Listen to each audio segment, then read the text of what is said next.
Hola gente, espero que se encuentren realmente muy bien. Les doy la bienvenida una vez más al canal de Filosofía en Marcha y en el video de hoy vamos a estar abordando la obra poética de Aristóteles, Peripoietikes. Soy el profesor Lucas Aldonati y bueno, vamos a ir desarrollando conceptos generales en esta ocasión, en este encuentro. Y vamos a mencionar entonces cuáles son los temas de la presente clase. Después nos vamos a ir introduciendo en distintos momentos de los capítulos de la obra. Así que bueno, vamos a abordar una introducción general a Aristóteles y su obra poética principalmente, reflexiones generales con respecto al arte en Platón y también en Aristóteles para ir contraponiendo distintos puntos que van a ir apareciendo. Vamos a hablar sobre el saber teórico, el saber práctico y el saber productivo.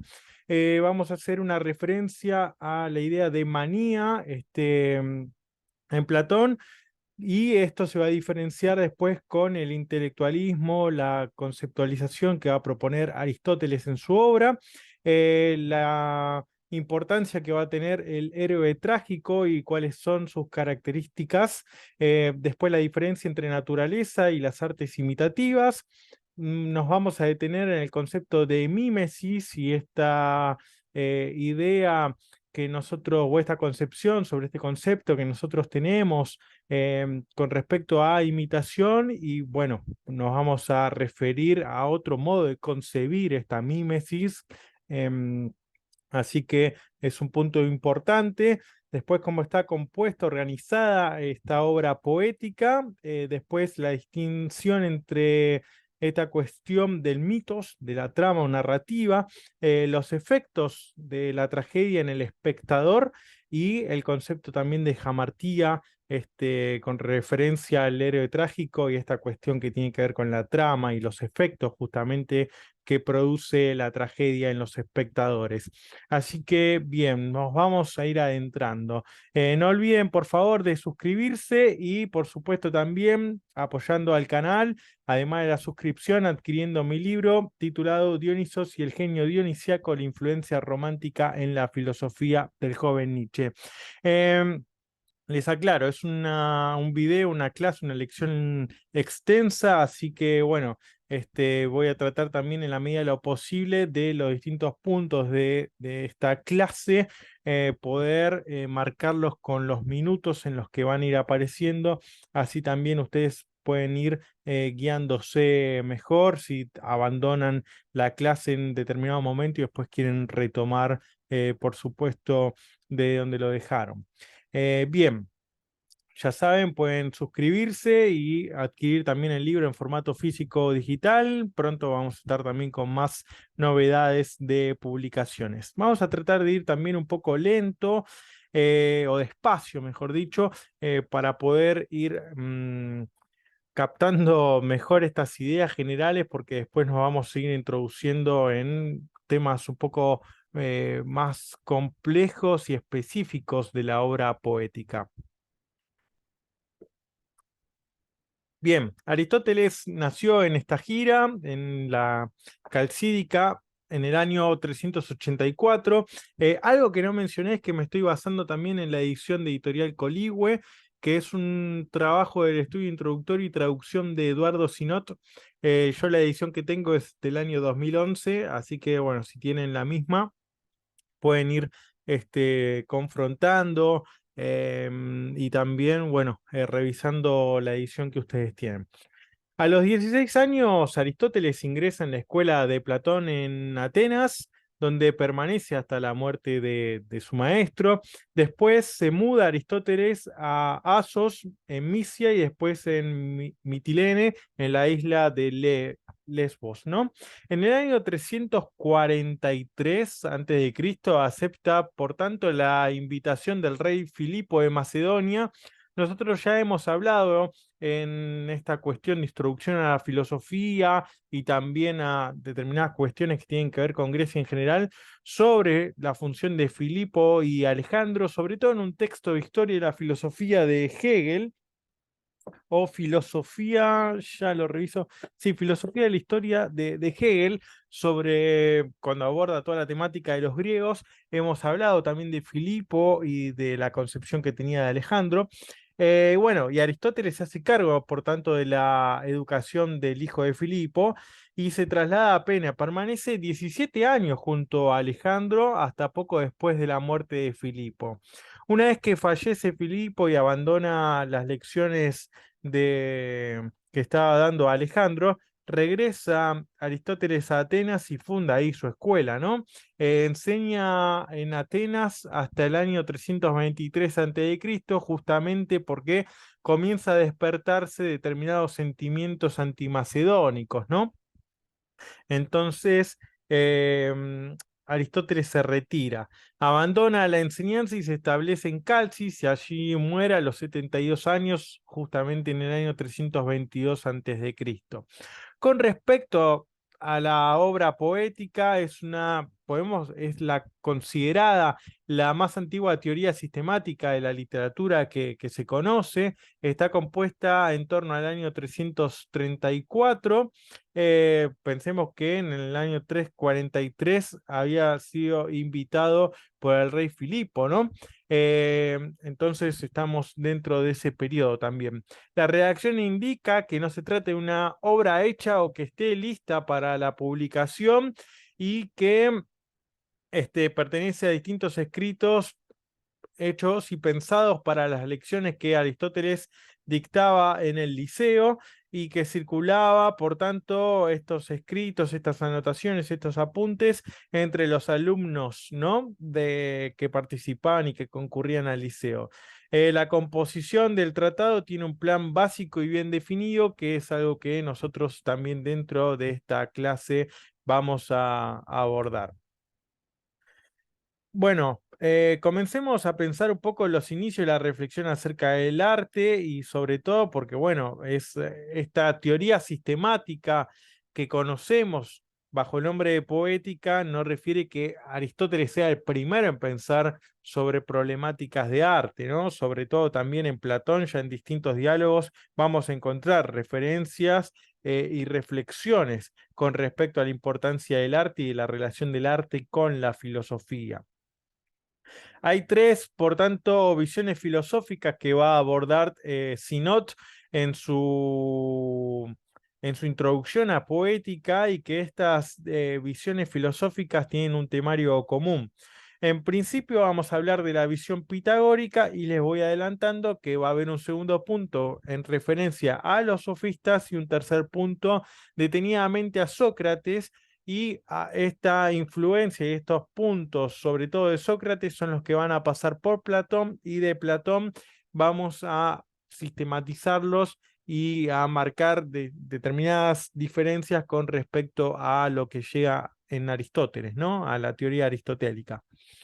Bien, con respecto a la visión pitagórica y sobre todo también que va a tener fuerte influencia en Platón, podemos destacar dos ideas principales, ¿no?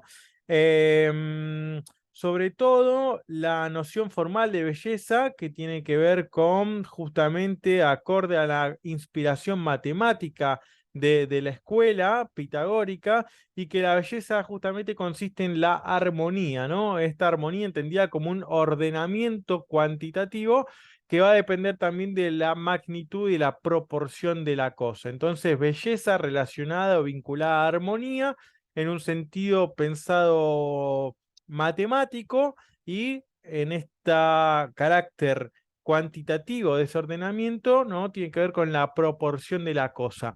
Esto después en lo que tiene que ver con la concepción de estética moderna, va a seguir sosteniéndose esta cuestión de armonía y va a entrar también en discusión con esta cuestión, con esta conceptualización de la perfección, ¿no? Lo perfecto no necesariamente tiene que ver con algo que tenga determinadas proporciones exactas y medidas de la cosa, sino que, por ejemplo, un animal como el pavo real, donde no es un animal proporcionado, sin embargo, tiene una muestra de belleza, ¿no? Entonces, bueno, también estas caracterizaciones van adquiriendo rasgos que se van transformando a lo largo de la historia del pensamiento sobre la belleza, porque justamente va va a comenzar a pensarse que si bien puede ser no proporcionado, en referencia a ese individuo particular o ese objeto en particular, va a reflejarse ante una idea de su especie como perfección, como justamente bello, entonces a partir de eso se va a ir comparando eso particular. Dentro también de la visión pitagórica aparece muy fuerte la idea de la música como un arte privilegiado, sobre todo por la relación de la música con las matemáticas, ¿no? Los pitagóricos son quienes proponen la música como una capacidad de ejercer una acción psicagógica. Esta acción psicagógica, ahí tendría que haberla resaltado en negrita, tiene que ver con una educación del alma, ¿no? Y cómo la ejecución del arte musical tiene esta acción sobre el alma y recae, ¿no? En esta subjetividad del auditorio. Sobre todo también, ¿no? Pensemos Platón República, donde dice, bueno, hay que entrenar el cuerpo por la gimnasia y el alma por medio de la filosofía y de la música, ¿no? En Platón y Aristóteles hay una continuación de esta tradición del efecto formativo, psicológico y moral de la música. Pensemos también, ¿no? Bueno, por ejemplo, en Kant, si mal no recuerdo, en la tercera crítica, no aparece la música como el arte privilegiado, pero sí en Schopenhauer, sin ir más lejos, ya la música tiene un lugar de privilegio, como este acceso a la voluntad, como un lenguaje universal, y por supuesto también va a continuar eso en la línea de Nietzsche, ¿no?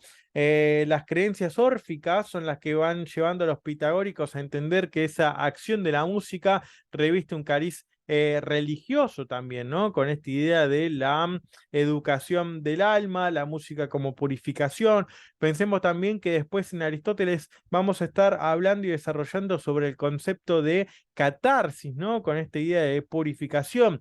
Sin embargo, la música dentro de, y esto lo vamos adelantando, la música dentro de la poética y sobre todo de esta cuestión trágica va a ser un elemento secundario y prescindible. Cuestión que llama mucho la atención porque en el análisis de Nietzsche, por ejemplo, del nacimiento de la tragedia, es la música justamente el elemento central. Sin embargo, bueno, también, ¿no? Habría que hacer una confrontación entre Aristóteles y Nietzsche ahí porque esta cuestión del efecto que produce en tanto la compasión y el temor y lo que va a permitir esa catarsis, esa purificación, son elementos centrales en Aristóteles y en Nietzsche, en realidad, en la tragedia, lo que va a apuntar es en el acceso a la visión dionisíaca del mundo, ¿no? Un acceso ahí a lo uno primordial, a la verdad.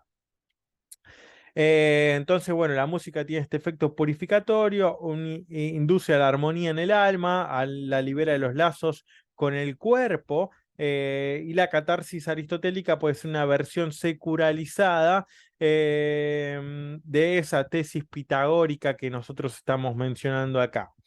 Seguimos avanzando entonces, ¿no?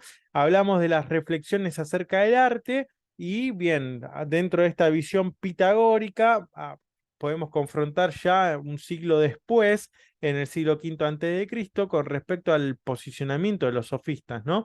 Ya ellos son los que empiezan a introducir el tema del arte, de la techne, y su oposición a la physis, ¿no? A la naturaleza y una cuestión más azarosa.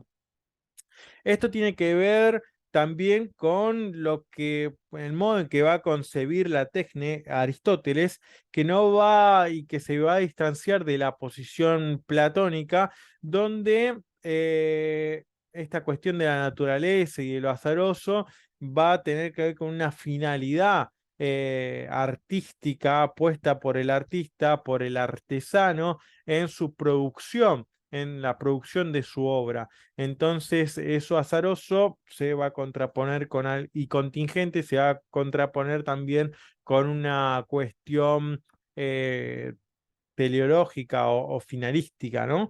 La distinción también entre las artes bellas o placenteras, van a ser aquellas artes que no persiguen ningún fin útil, ni tampoco la verdad, sino solamente la contemplación y el efecto de placer, frente a las artes útiles o después también clasificadas como artes serviles, ¿no? Esta distinción entre artes liberales y artes serviles, ¿no? Esas artes que tienen que ver con el uso del intelecto, con lo intelectual, y el otro con las artes serviles, en tanto son utilizadas por el tema de la implementación de las manos, ¿no?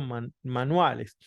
Esto también no implica cierta distinción que nosotros hemos abordado en las distintas clases sobre Gadamer, que estas artes que, digamos, son por encargo, ¿no? Un artista sobre todo en la modernidad, pensado que no trabaja por encargo y si por encargo no entendemos que es un arte libre, eh, ahí habría que distinguir en que el artista puede sentirse libre y sentir su estado de juego en la medida en que está produciendo, sin embargo, una obra que le ha sido encargada. Y en ese estado de juego, en ese estado de producción, puede sentir no que está trabajando, sino justamente que es libre en su modo de creación, si bien en ese encargo que le ha sido encomendado haya tenido determinados parámetros y límites que cumplir con su obra. Es decir, esa libertad responde más a un sentimiento en la producción del artista que hacer algo por propia iniciativa y no por un encargo que un tercero, que un otro le encomendó.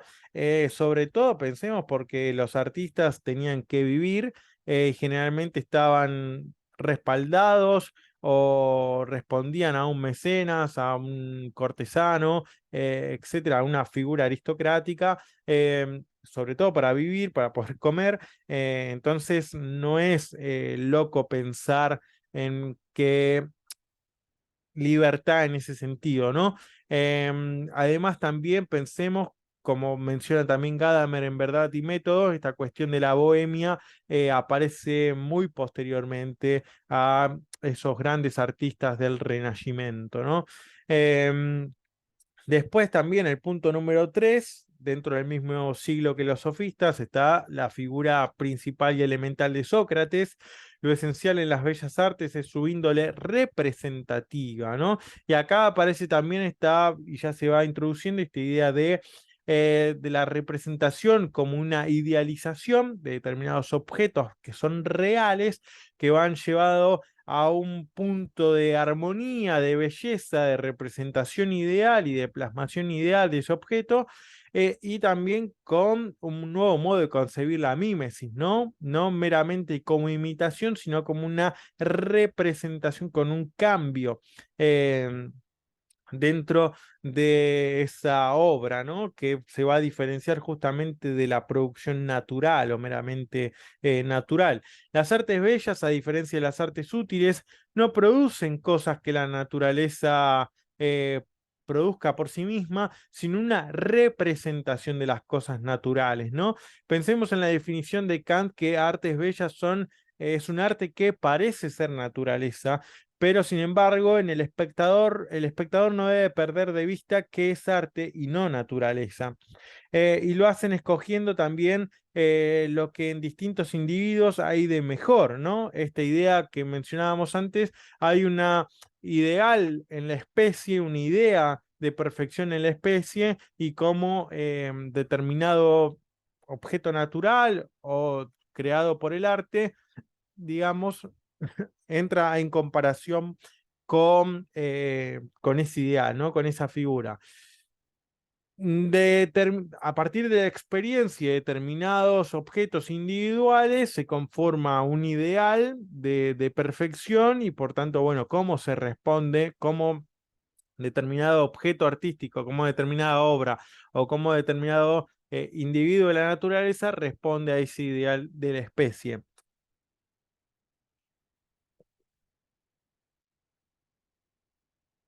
Sin embargo, es una construcción de una imagen perfecta que como tal no existe en la realidad, sino que bueno, es una comparación idealizada. Bien, nos adentramos en este concepto de poietique techné. La poética pertenece al género del tratado filosófico científico y el creador ha sido el propio Aristóteles. De hecho, dentro de determinada y esta poética de la poesía épica o de la poesía trágica, donde Aristóteles va a hacer hincapié en una superioridad de la poesía trágica, vamos a tener que pensar en esta cuestión de, bueno, dentro de las distintas poesías trágicas, elementos que conforman justamente el ideal de ese género. Sobre todo va a estar pensando en el Edipo de Sófocles, ¿no? En la capacidad poética, acá, ¿no? Poética y la tecne como una capacidad. Em, por tanto, bueno, acá, ¿no? Nos centramos en el término tecne, donde es procedente de la raíz tex, ¿no? Que tiene que ver con fabricar, con construir, y que encuentra el equivalente latino en ars, ¿no? De donde se deriva la palabra española arte. En Aristóteles, tecné tiene que ver una capacidad, ¿no? Tecné implica un proceso. En el sentido moderno, esta tecné está pensado en el resultado. Tecné está pensado en la obra. Acá cuando nosotros hablamos de tecné tenemos que estar pensando en la capacidad, en el proceso. La palabra tecné designa la actividad productiva especializada, sobre todo lo que hoy se describe como una artesanía, no como arte. Pensemos también en esta distinción, ¿no? Y sobre todo me voy remitiendo a Kant, que es el punto de quiebre en la estética moderna. Si bien, bueno, podemos hablar de la influencia de Baumgarten, de Wolff, Lessing, Winkelmann, etcétera, ¿no? Pero bueno, esta palabra tecné, pensada como capacidad o proceso, requiere una actividad productiva en el que uno tiene que estar especializado y por tanto ahí es el artesano. Sin embargo, Kant cuando hace una diferenciación entre artesanía y entre artesanado y esta producción artística genial, justamente implica como un desprecio del artesano porque bueno, primero y en tanto está produciendo por encargo de una manera casi donde hay varios objetos que van a ser similares por esta cuestión de la técnica de responder a un proceso determinado de producción.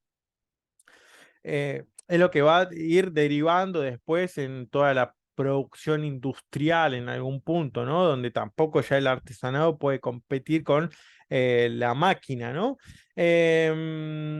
Con la producción en serie. Eh, por tanto, también ya hay una visión negativa en Kant con respecto al trabajo del artesanado. Em, pero sin embargo, encontramos como contraposición que el genio necesita una técnica, necesita escuela. Bueno, esa tecné responde en algún punto a lo del artesanado. Si bien el genio está pensando que es esta idea de la obra como finalidad sin fin y que recae en sí misma, bueno, estas cuestiones también en la poética de Aristóteles aparecen, están jugando, tienen su rol, sobre todo en esta función que va a concebir para los efectos del espectador, pero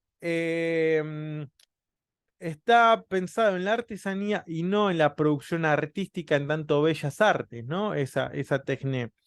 Las ¿Y por qué? Porque es una actividad productiva y como es una capacidad, un proceso y hay que ser especializado en esa técnica, las tecnai son disciplinas que pueden ser distintas. Por tanto, uno puede tener tecne para la escultura, una tecne para la carpintería y una tecne para la medicina, para la política, para la filosofía misma, ¿no? Para este ejercicio de la retórica, etcétera. Entonces, Tecne, ahí en tanto capacidad y proceso, como una especialización en la producción, no está pensado únicamente en el arte, sino ser artesano en distintos ámbitos, ¿no? Por tanto, pensemos también en esa capacidad artística o en esta cuestión del arete, también de la virtud platónica, donde justamente uno tiene que dedicarse a aquello para lo que es bueno, para lo que es mejor, para lo que es virtuoso, para contribuir de la mejor manera posible a la polis ideal, ¿no?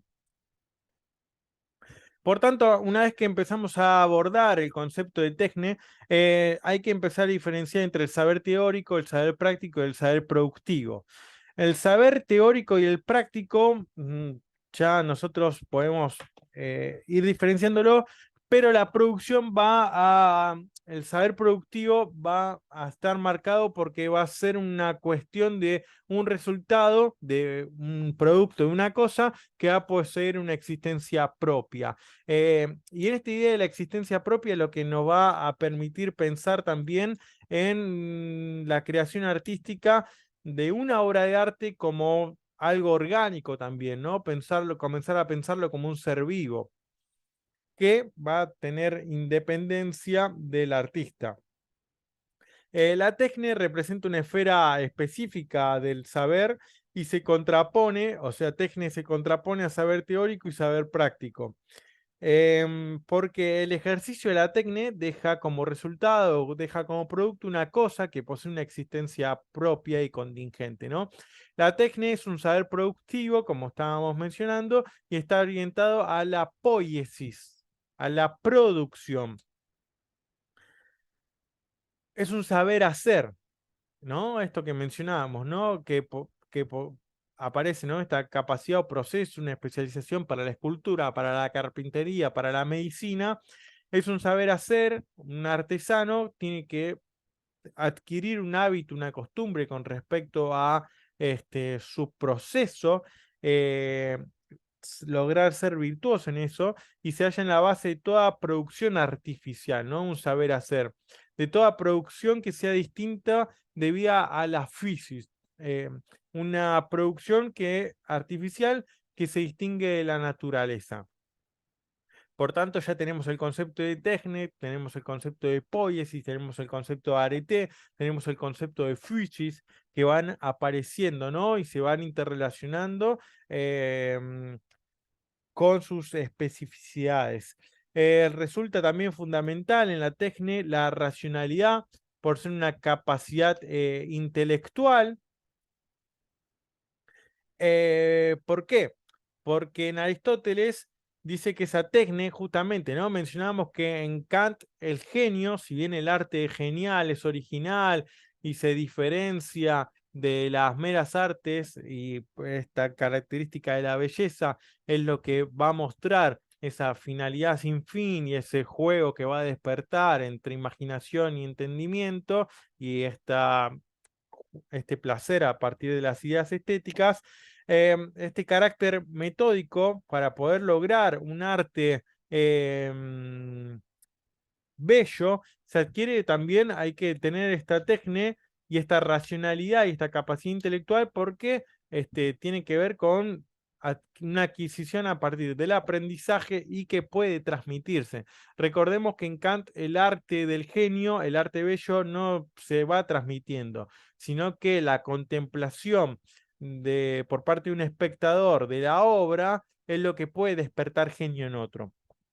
En Gadamer, por el contrario, genio no es el artista, sino el genio es un posicionamiento que toma el espectador al no poder conceptualizar la obra y no poder captar la genialidad justamente o la ingeniosidad, mejor dicho, del proceso de producción.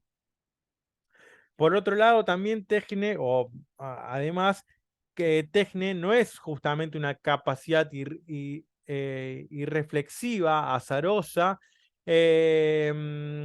que tampoco es un proceso de producción o el resultado de un proceso de producción inconsciente, alguien que ha sido captado por una divinidad y por tanto no puede explicar cómo hizo lo que hizo, sino que esto tiene que ver con una postura más romántica, también platónica, por supuesto, sino que por el contrario, la tecne, el resultado, puede ser aprendido, puede ser transmitido, responde a una capacidad racional e intelectual y por tanto persigue un fin concebido universalmente, explícito o tácitamente y se sigue de reglas, ¿no? En Kant, esta idea de genio también pensemos, ¿no? Que es el que irrumpe con reglas y es lo que da ese genio como don de la naturaleza que da la regla de arte, es el que impone nuevas reglas, ¿no? El que irrumpe con las reglas establecidas.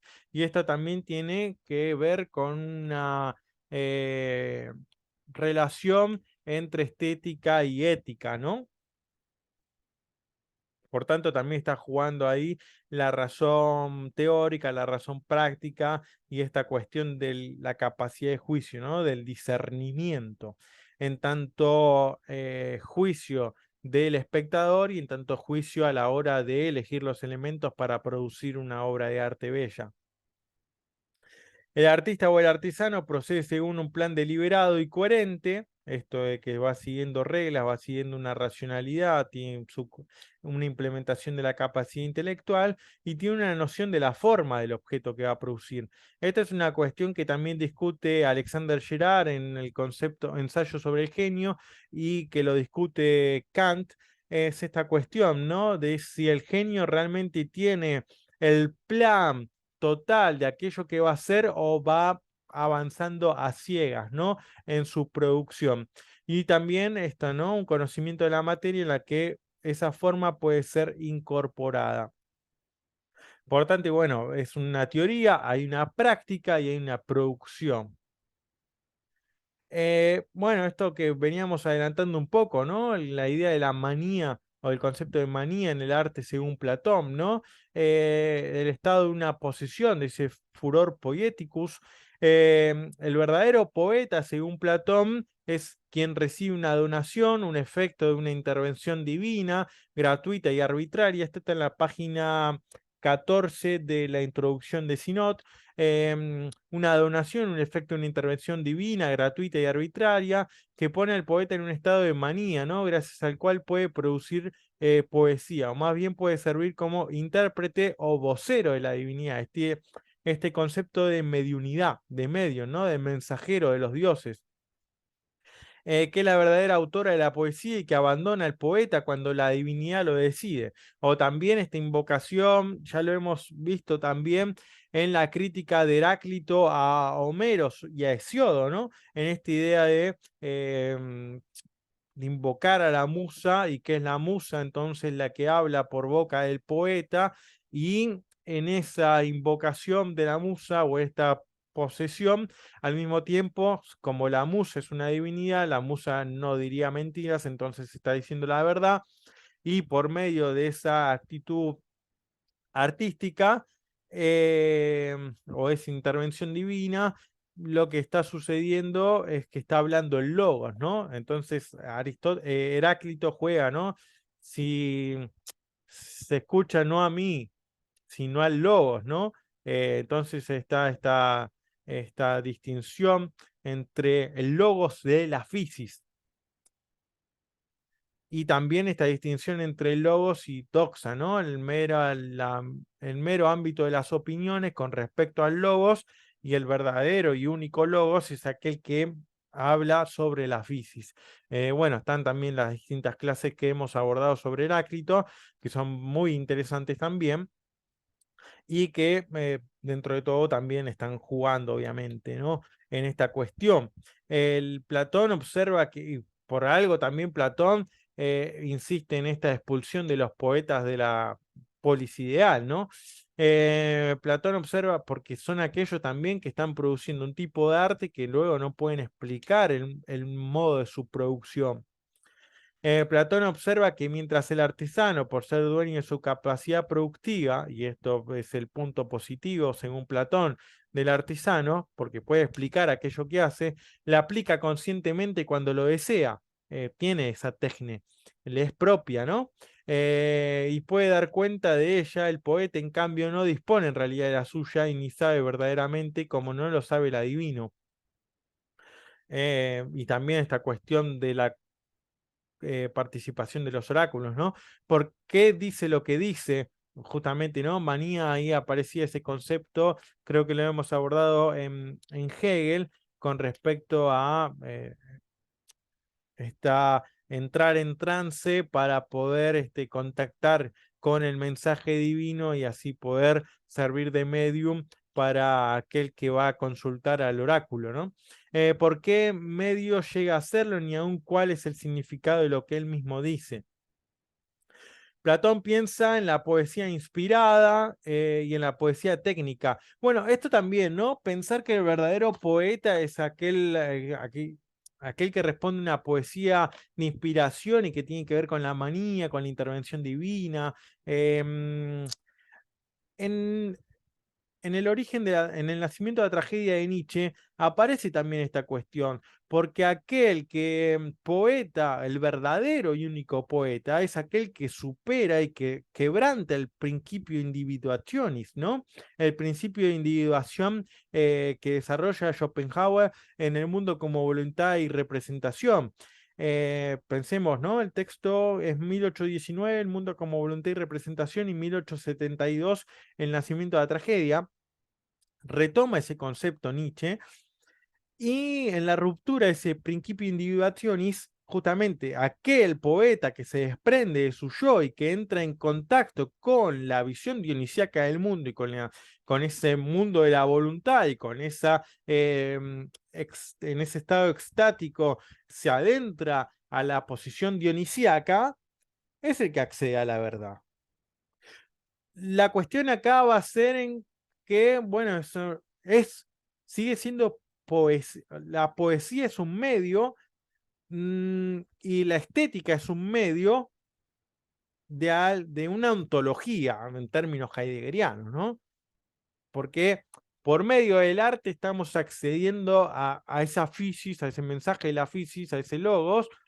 Por medio del logos estamos accediendo a esa fisis, al conocimiento del ser, de la voluntad, de lo uno primordial. Voy usando ahí distintos conceptos según los filósofos que van nombrando, podemos decir a lo mismo, dicho así generalmente, donde ya no es justamente, ¿no? Como dice en el último punto acá de esta diapositiva, la poesía auténtica no entra para Platón en el terreno del arte. No, bueno, ya estamos hablando de una antología, ya nos estamos preocupando y preguntando por el sentido del ser. Eh, Ahora que el arte es una vía de acceso y que justamente en la representación artística vamos accediendo a la verosimilitud, por esta cuestión de realmente estamos preparados y capacitados para ver lo terrible de la verdad del ser, por esta cuestión romántica o prerromántica de ver, o clasicista mejor dicho, de ver en lo griego, o como en el arte griego, esta serenidad griega, ¿no? Entonces, en esta cuestión del arte griego meramente armónico, apolíneo, bello, bueno, ¿qué se esconde detrás de esta cuestión? Solamente el verdadero poeta accede y en su arte, por medio de su producción artística y del mensaje de su arte, nos presenta esa verdad como verosimilitud y como ficción, porque, digamos, se produce esta náusea, ¿no? Ese acceso a la verdad puede paralizar y produce una doble náusea, ¿no? Esto de una náusea de ver lo terrible del ser y por tanto después ver lo terrible de lo superficial que es la vida cotidiana en la cual estamos inmersos constantemente, ¿no? Ya no toleramos tampoco el retorno a lo impropio.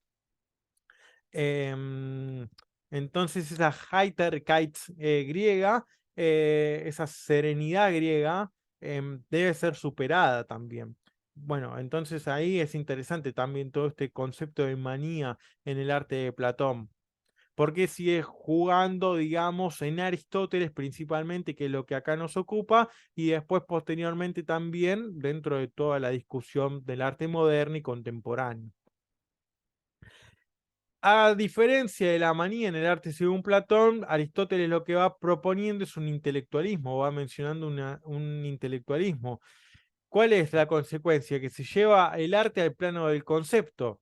¿Por qué? Porque Tecne tiene que ver con una producción artificial, con algo que puede ser aprendido, racionalizado, intelectualizado, que se puede transmitir, que se sigue de reglas. Entonces ya no importa o se descarta esta cuestión de la capacidad comunicada por la musa, sino que importa la conceptualización, lo intelectual. Anula esa dimensión divina, teológica, Aristóteles. Para Platón, el verdadero poeta no se basa en la posición de una tecne ni en alguna forma de saber racional, sino eso tiene que ver con la capacidad del artesano. Y hay dos maneras básicas de concebir la capacidad artística que tienen que ver o una escuela clásica y racionalista o la escuela romántica o irracionalista. Esta cuestión de genio en tanto ingenio, ingeniosidad, una capacidad de poder saber discernir y elegir qué es lo mejor y de hacerlo también de una manera muchísimo más rápida y de tener una visión del plan que se va a seguir y la otra idea romántica que tiene que ver con esta inspiración divina y demás. El arte también va a estar vinculado con el ámbito de la paideia, ¿no? De la educación. No recae solamente en aspectos estéticos, sino que por medio de las cuestiones estéticas se va a hacer hincapié en la política, en la moral, sobre todo en la formación, algo que en la escuela alemana se va a concebir como Bildung, la Erziehung, la educación. Va a estar vinculada con una Bildung, con una formación, eh, y esa formación obviamente va a responder a determinadas intenciones estético-políticas, ¿no? La poesía como instrumento de la paideia, y acá dice Sinot, está convencido de la poderosa acción formativa que el arte tiene, ¿no? Esta formación cultural que tiene que ver con la Bildung después en el en la época moderna, sobre todo en la escuela alemana, y que el arte ejerce en el público a través de los modelos que presenta y los afectos que suscita, sobre todo la conmiseración, el temor, y que se detienen los aspectos internos del arte, solo a fin de contar con una base apropiada para poner de manifiesto los sutiles mecanismos de su incidencia, nociva en el etos, en el carácter, ¿no? En la forma de ser de los ciudadanos. Ya vamos a retomar también esta cuestión con respecto al etos, a la ética, al carácter, porque obviamente son rasgos que van a formar parte del personaje, de los personajes principales de la tragedia y sobre todo que va a recaer en un efecto del etos de los espectadores. No hay una normativa estética, sino política, entendido polis y política en sentido amplio, y el arte es de naturaleza sofística, un reino de apariencias. Em, Platón también esto, ¿no? Insiste en renunciar al placer de la lectura de Homero y de los trágicos y en no permitir el ingreso de los poetas al estado ideal, sobre todo en el texto en el diálogo de República.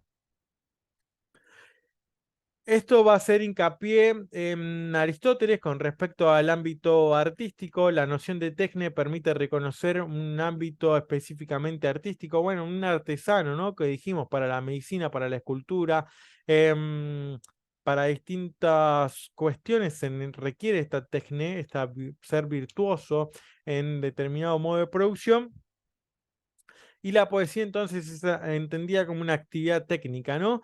Está sujeta a un fin, es decir, hay una finalidad en la poesía épica y en la poesía trágica también, el fin de producir un efecto emotivo en el público. Hay que suscitar determinados sentimientos y sobre todo en la conmiseración y el temor. Después vamos a ver por qué y de qué manera el héroe trágico va transmitiendo esa conmiseración y ese temor, por qué se los produce en el espectador, qué tipo de identificación es la que va sintiendo a medida de que se va llevando a cabo la acción trágica y cómo la purificación de esos, cómo se va a producir y por qué esa purificación de esos mismos sentimientos, ¿no? La repercusión emotiva de la poesía es indisociable de la estructura narrativa, es decir, justamente narrativa, mitos, el otro concepto importante que aparece, está ligado completamente a conmiseración y temor.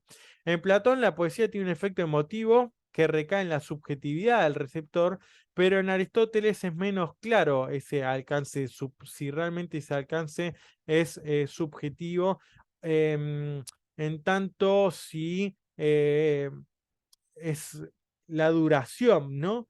Y si ese efecto que recae primeramente en el sujeto, después tiene un efecto también comunitario.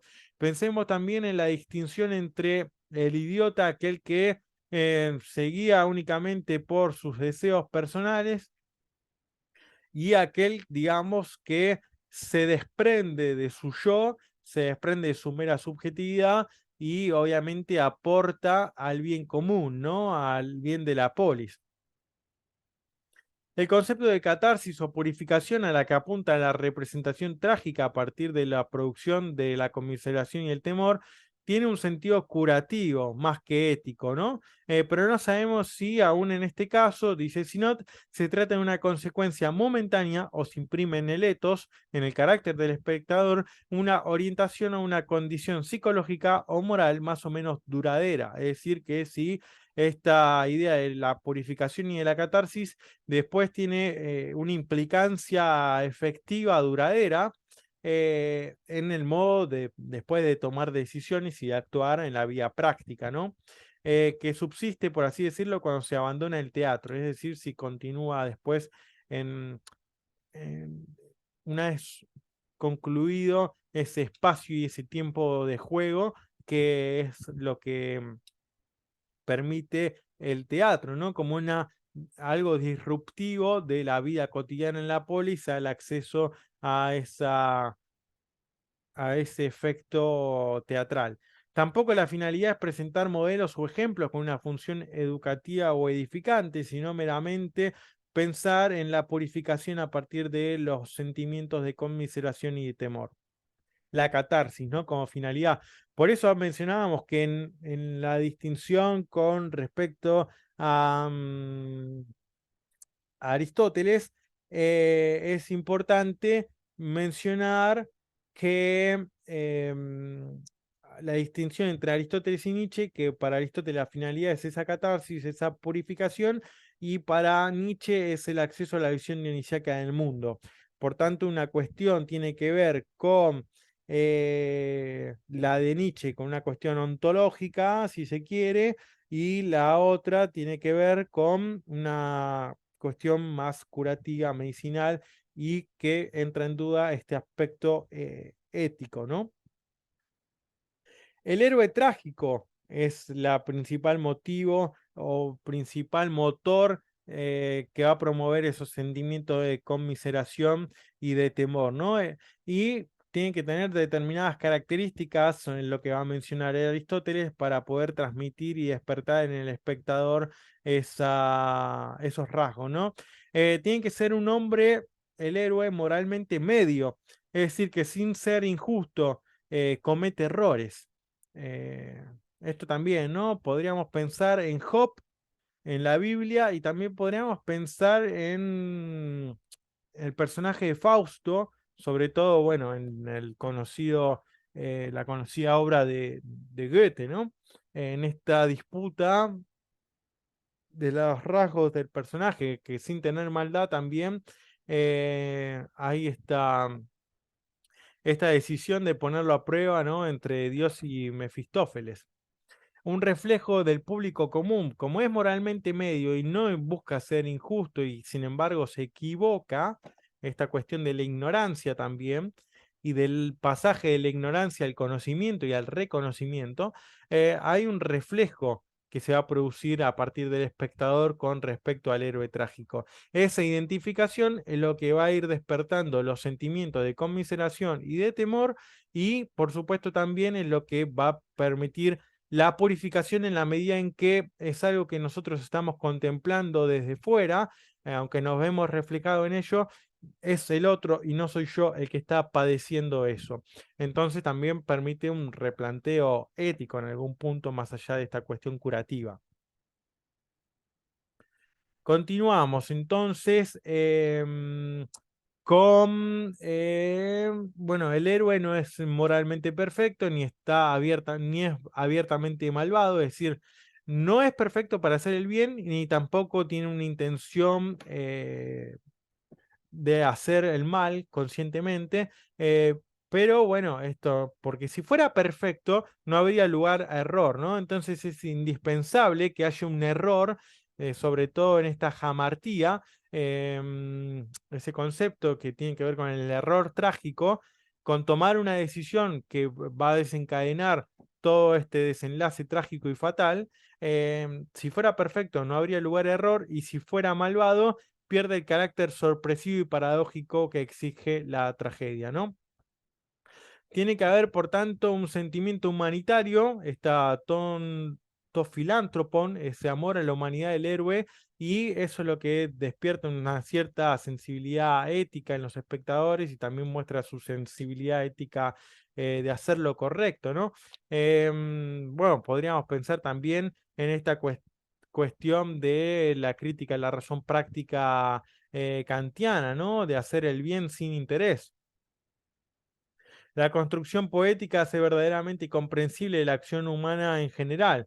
La paradoja ética más ardua, la del mal o del dolor inmerecido, es esa paradoja lo que despierta también ese sentimiento de identificación y lo hace recaer en esta cuestión de identificación con, ojo, se equivocó, cometió un error, está padeciendo el mal y está sufriendo un dolor inmerecido, y yo, que soy una persona con esos mismos rasgos y características de ese héroe que se está representando, yo puedo sentir en tanto espectador que lo falible que somos, ¿no? Esta cuestión en algún punto de que podemos quebrarnos y la fragilidad, ¿no? Del ser humano.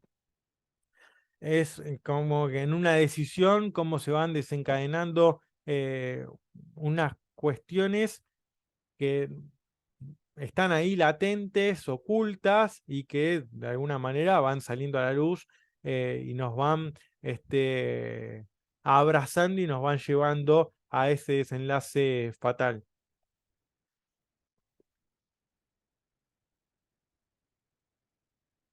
Bien, dice que Sinot señala que es una oportunidad privilegiada para ver los límites en que la contingencia ciña la existencia humana, la posibilidad o el riesgo, con constante error en la acción, y bueno, esto, ¿no? Que la tragedia ofrece la experiencia y la afabilidad humana. Vamos a hablar un poco también del ejercicio del arte. Nos queda hablar de las naturalezas imitativas, la mímesis de la praxis versus las pasiones y los caracteres, la organización de la poética, respecto al contenido general de la poética, las 6 partes cualitativas de la tragedia, lo interno y lo externo del arte poético, la trama de la tragedia, el paso de la dicha a la desdicha, y bueno, después ya ahí vamos terminando. Em, Bien, estamos acá, ¿no? La experiencia, el ejercicio del arte. Para Aristóteles, las artes o bien completan lo que la naturaleza no llega a hacer, o bien imitan lo que la naturaleza ha hecho. Esta cuestión, ¿no? El arte. con su mirada de completitud, o el arte como imitación de lo que hace la naturaleza. Vamos a hablar de las artes del segundo grupo, como las artes imitativas, que no persiguen como fin la satisfacción de ninguna necesidad material, sino su propio ejercicio o su complementación. Las artes imitativas, y esto es lo que nos va a llevar a pensar de cómo tenemos que comprender nosotros el concepto de mímesis, de imitación. Em, Esta idea, ¿no? No persiguen la satisfacción, y esto tiene que ver con las artes bellas, a diferencia de las artes útiles, no persiguen como fin la satisfacción de ninguna necesidad material, sino el propio ejercicio o la contemplación, el propio hacer. La actividad artística entonces se asocia al ocio, pero al ocio entendido como escolé. El ocio del tiempo libre, pero que no es un tiempo libre de inactividad, sino que no es algo pasivo como mero entretenimiento, sino que es un ocio activo, una diagogué, que es libre y grato y que tiene connotaciones estéticas y éticas, ¿no? El ejercicio del arte se aproxima a la eudaimonía, en este sentido de escolé, de diagogué, se aproxima a la dicha, que procura la teoría, ¿no? Una actividad que para Aristóteles representa la realización más plena de la naturaleza humana. Esta diferencia también entre las artes imitativas que van a complementar lo que la naturaleza no llega a hacer o que imitan lo que la naturaleza ha hecho, nos diferencia entre la naturaleza y las artes imitativas. Pensemos en esa definición de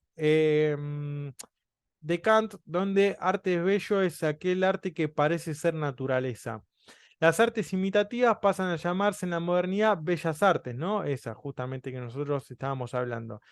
Eh, pero acá imitación, mímesis, la finalidad de la mímesis no es la belleza. Si bien los productos de las artes miméticas son bellos, pero esa finalidad no es la belleza. Bello es porque está ligado a lo bueno desde el punto de vista estético y moral, esa guía entre belleza y bondad o lo bueno, es porque es valioso en sí. Bueno en sí es aquel acto que nosotros llevamos a cabo sin tener ningún tipo de reconocimiento o de interés en lo que estamos haciendo, sí, de que se nos recompense por aquello que hacemos, ¿no? Hacemos lo bueno en sí. Bello es valioso por sí mismo, es bueno y agradable, produce satisfacción porque produce satisfacción y porque no tenemos ningún tipo de interés, es un fin en sí mismo. Reposa esa finalidad sin fin, ese fin en sí mismo dentro de la obra, y mantener ese juego en el espectador de ese placer, ¿no? De ese placer desinteresado. La belleza reside en determinadas cualidades de la forma, el orden y la medida, estas características cuantitativas también de la obra, y el arte imitativo ofrece eikonés, que ese arte imitativo es un signo, ¿no? Es una cosa no real.